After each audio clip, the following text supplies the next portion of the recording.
I'm James Ford, and I'm the guiding teacher at Empty Moon Zen. Today, I'd like to briefly introduce the, the Zen precepts, or the precepts of Buddhism within Zen. See if we can do it in 5 minutes. When most people think of Zen, if they do, they probably think of some kind of expansive consciousness. Based on what I see on social media, expansive into vagueness. That moment of Zen is usually a non sequitur of one sort or another. Others envision a libertarian spirituality where the moment is all about feeling good. With 10 minutes of study, one realizes Zen is actually an ancient spiritual tradition. Mahayana Buddhism washed through Chinese culture with the odd nod to Taoism and Confucianism. But it is Buddhism, if with a twist. Zen has a major aesthetic side, very much appreciative of nature and spontaneity, and the use of metaphor, and our very physicality, our bodies, to push the mind and heart towards something. Zen has several core aspects, the most famous upholding a consciousness that is neither one nor two. That is a place of awareness neither trapped in the natural dualisms of our reasoning function, nor within a pervading sense of unity or boundlessness. This is called by several names, but I prefer the word awakening. However, this is not in fact where the matter of Zen ends. That awakening is also tied up with a small cluster of spiritual practices, most focused on silent meditation, but also with a tradition of encounter stories, which are engaged as invitations into ever-deepening perspectives of awakening. That place, which is not one, nor two. So, these disciplines are very important. The very word Zen means meditation.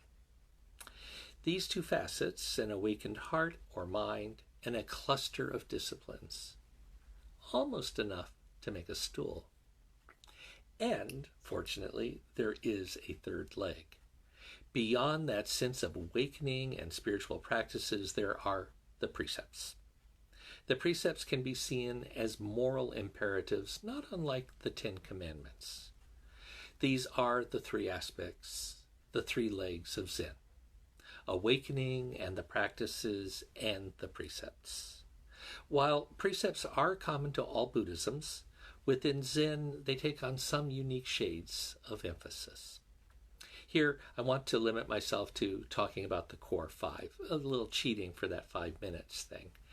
In one sense, they're the precepts of the Buddha of history, Gautama Siddhartha, who gave them to lay people, householders. They also form the first 5 precepts of monastic ordination, although the precept concerning sexuality is understood differently by householders and monastics. In Zen, they also come by way of a probably 5th century Chinese scripture, the Brahmajala Sutra, the Brahmanet, which features 10 major and 48 minor precepts. The first five of the major precepts are nearly identical with the monastic codes, or the traditional lay precepts. Again, sexuality is understood differently for monastic and householder, and also the tradition around framing intoxication is a bit different. The nuances of intoxication are still there, but it has more to do with trading in alcohol or drugs or delusion. Whether from the monastic codes or the Chinese tradition, these first 5 feel, and in many ways are, straightforward. Do not kill. Do not steal. Do not misuse your sexuality. Do not lie. And do not use drugs. One can see the 10 Commandments feel to these precepts, especially in that do not formulation. But in fact, they're more complicated. For one, many people engage them from an invitational perspective. Foster life. Respect the integrity of things, their boundaries. Respect your body and other people's bodies.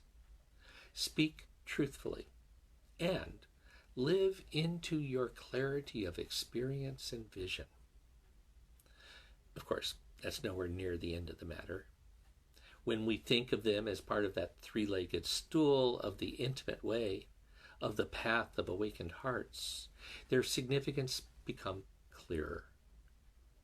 Not just good ideas, not just crowd control, but something more.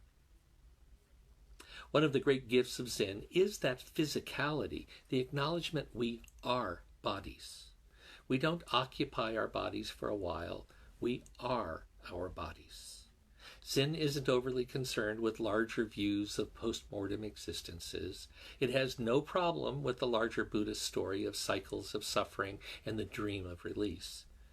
But it can fit into other stories of that sort as well, like those of the Abrahamic traditions.